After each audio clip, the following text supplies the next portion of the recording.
दोस्तों, टिकरी बॉर्डर पर हम लोग अभी एक खास पड़ाव पर आ गए हैं और मैंने जैसा कि बताया आपको पहले भी कि यह आंदोलन जो है ऐतिहासिक आंदोलन है और अभी तक के इतिहास की जो भी हम लोगों को जानकारी है किसान आंदोलनों की, उसमें शायद ही कोई ऐसा आंदोलन हुआ हो।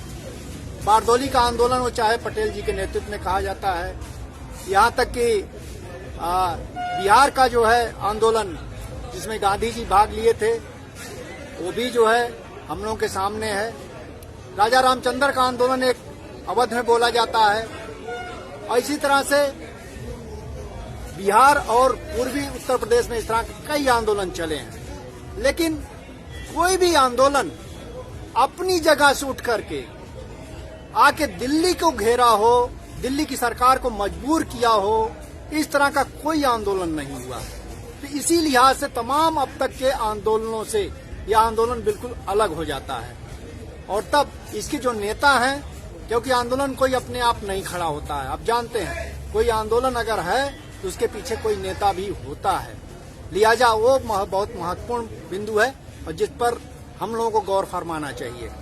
तो मेरे साथ पंजाब किसान महासभा, पंजाब किसान यूनियन के जो एग्जीक्यूटिव बॉडी है उसके सदस्य सुखदर्शन नट जी हैं।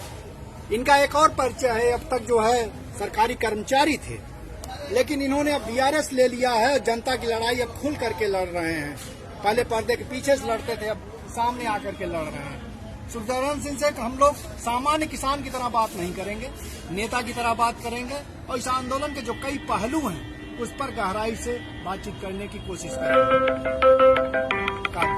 फोटो अगर आपसे पूछे सुखदर्शन जी, करीब 2 महीना हो गए आंदोलन के और अभी हम जहां आकर खड़े हो गए हैं, 10 दौर की वार्ता हो गई है, सरकार की तरफ से ठोस प्रस्ताव आ गया है, तो अब हम कहां जा रहे हैं यहां से आगे, अगर किसानों के नजरिए से आपसे पूछे तो?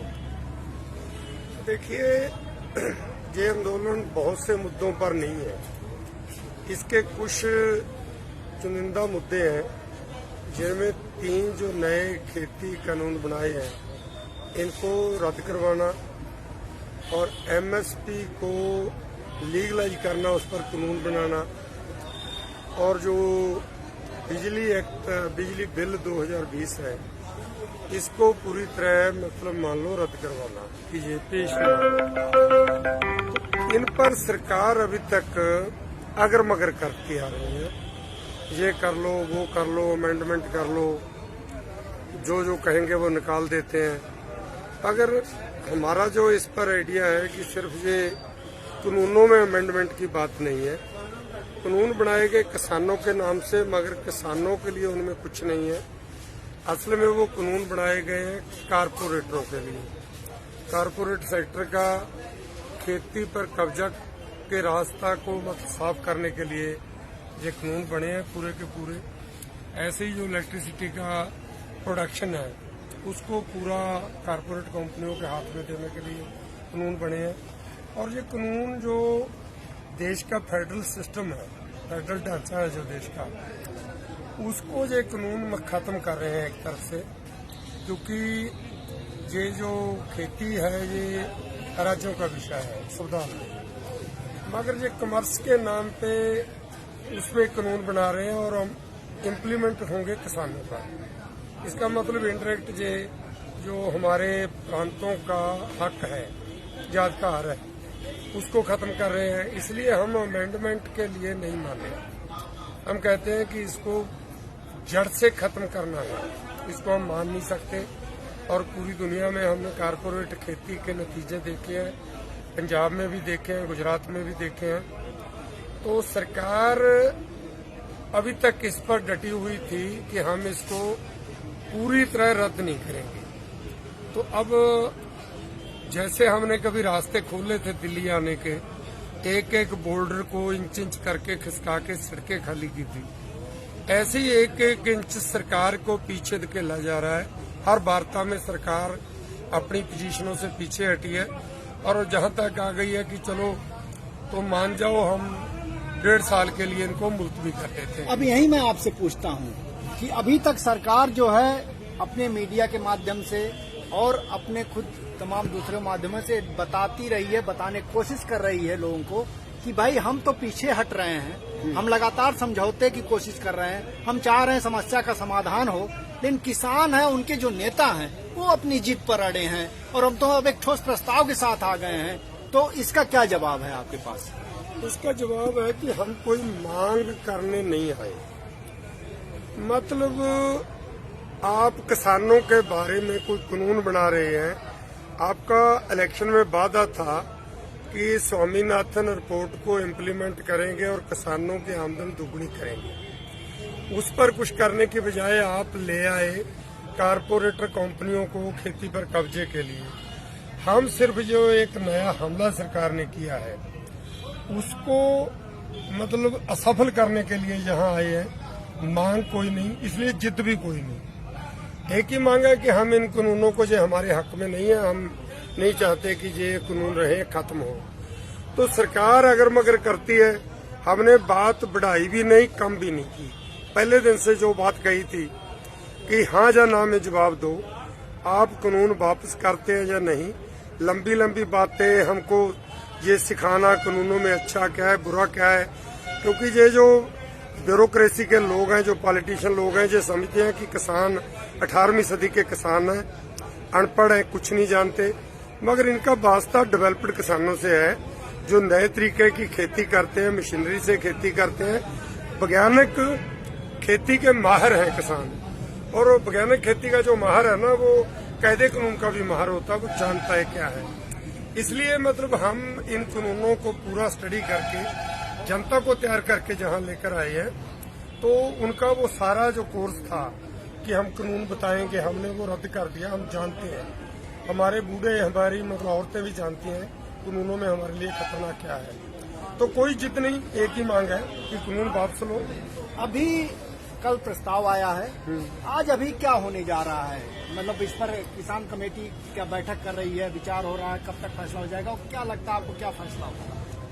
नहीं, फैसला क्या होगा जो हम इससे पहले नहीं बोलेंगे, क्योंकि हमारा एक अनुशासन है संगठनों का कि जितनी देर फैसला ना हो जाए उतनी देर हम में से कोई ऐसी बातें नहीं करता जिससे आंदोलन में कोई दुविधा आए, आंदोलन में कोई अलग अलग विचार सामने आए। अगर आपकी व्यक्तिगत राय अगर कोई पूछे तो क्या है कल के प्रस्ताव? व्यक्तिगत राय भी यही है कि देखिए, हम इन कानूनों को 1.5 साल के लिए सरकार बोलती है हमारी तजवीज है, हम सस्पेंड कर देंगे, एफिडेविट दे देंगे। मगर हमारा सवाल है कि 1.5 साल या 2 साल के बाद क्या होगा?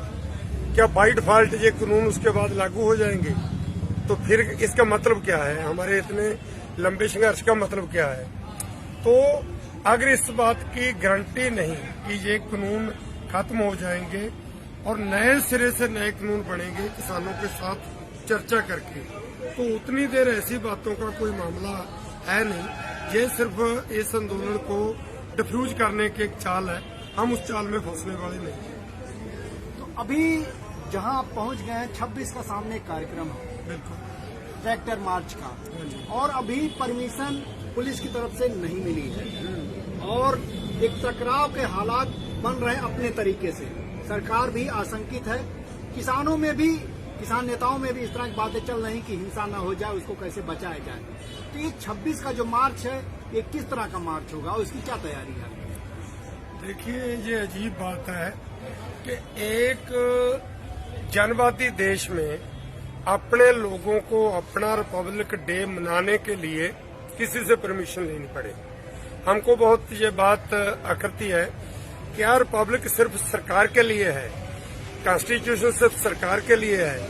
अगर वो जनता का संविधान है तो जनता उस सेलिब्रेशन में शामिल क्यों नहीं हो सकती? हमने बड़ा साफ कहा है कि पहली बात तो क्रेडिबिलिटी का मामला है, उस क्रेडिबिलिटी में हम सफल हैं कि पिछले 4 महीने से एजिटेशन चल रहा है, उसमें कहीं एक भी जगह कोई हिंसा की घटना नहीं हुई, कोई ऐसी लाकानूनी नहीं हुई जिस पर हम पर इल्जाम आए। एक पूर्ण शांति पूर्ण आंदोलन चल रहा है। तो हम आप भी गारंटी करते हैं इस बात की कि उसमें कोई गड़बड़ नहीं होगी।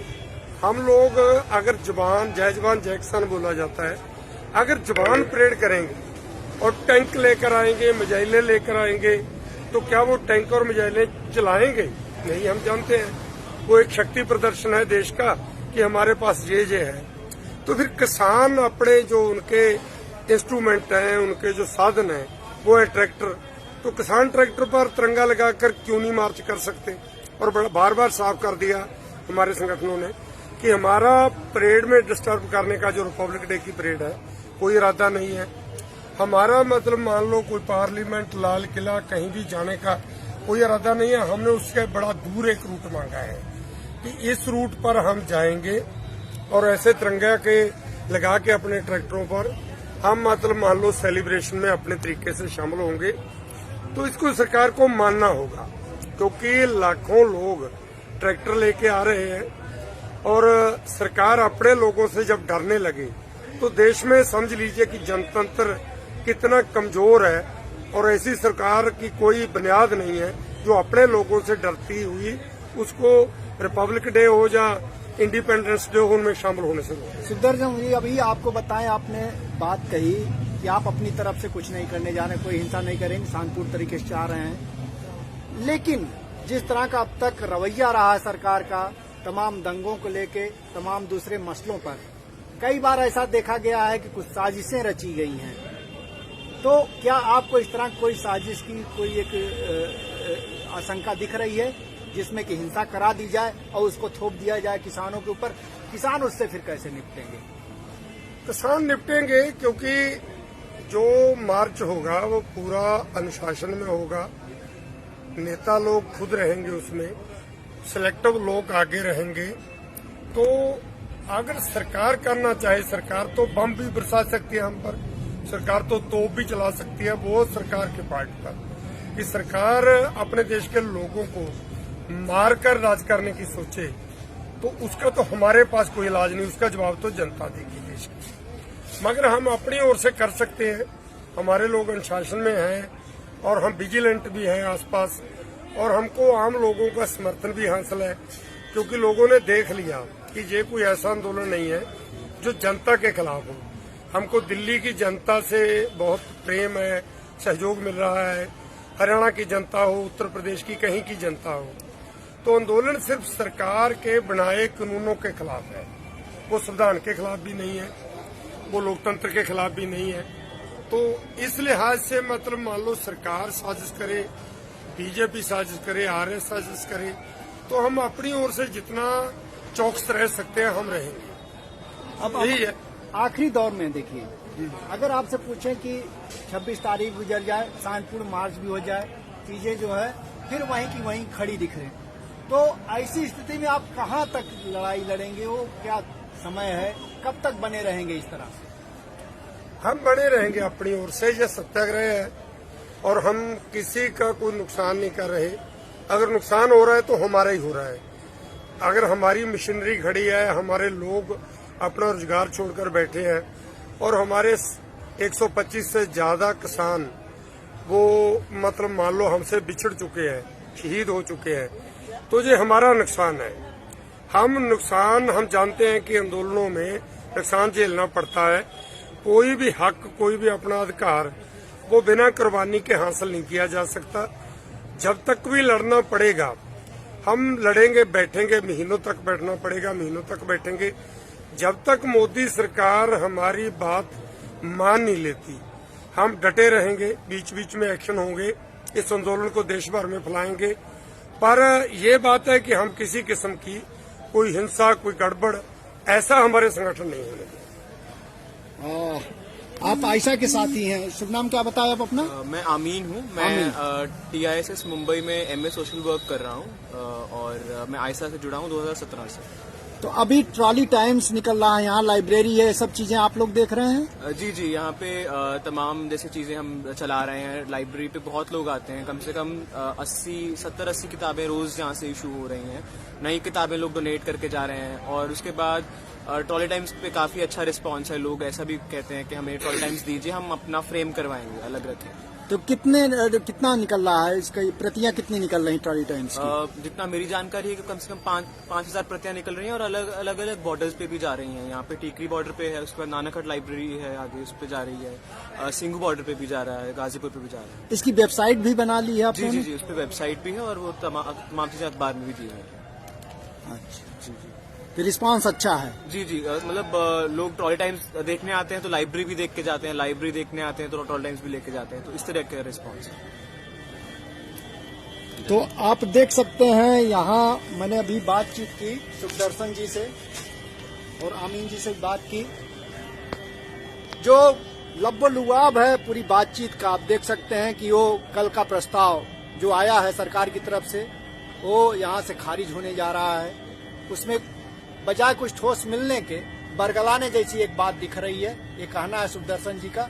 और नीचे का एक दबाव है और किसान नेता भी इसी को मानेंगे, वो अभी इसी को समझ रहे हैं। ये लड़ाई चलेगी। अभी तक 100 से ज्यादा मौतें यहाँ हो चुकी हैं, 5 लोगों ने आत्महत्याएं कर ली हैं। ये शहीद के तौर पर गिने जा रहे हैं, किसान आंदोलन के शहीद हैं जिनकी छाती पर पूरा आंदोलन खड़ा है और आगे बढ़ेगा, ये किसान नेताओं का कहना है। लिहाजा पूरी तैयारी, सुखदर्शन जी तो अपनी बातचीत में बोले कि ये मार्च तक चलेगा, तो हम लोग डटे हुए हैं। अगर अप्रैल के कटनी की बात आएगी तो हम जो है जवान चले जाएंगे, बुजुर्ग यहाँ रहेंगे और फिर कटनी करा के जवान भी शामिल हो जाएंगे आंदोलन में। तो आप समझ सकते हैं कितनी लंबी लड़ाई का इन लोगों ने हौसला बांधे रखा हुआ है और उससे पीछे हटने नहीं जा रहे हैं। शायद सरकार सुन रही है या अभी भी नहीं समझ पा रही है, उसको सोचना है, लेकिन बड़ा नुकसान वो अपना जरूर कर रही है, इस बात को गारंटी के साथ कहा जा सकता है। मैं टिकरी बॉर्डर से जनचौक के लिए महेंद्र मिश्र।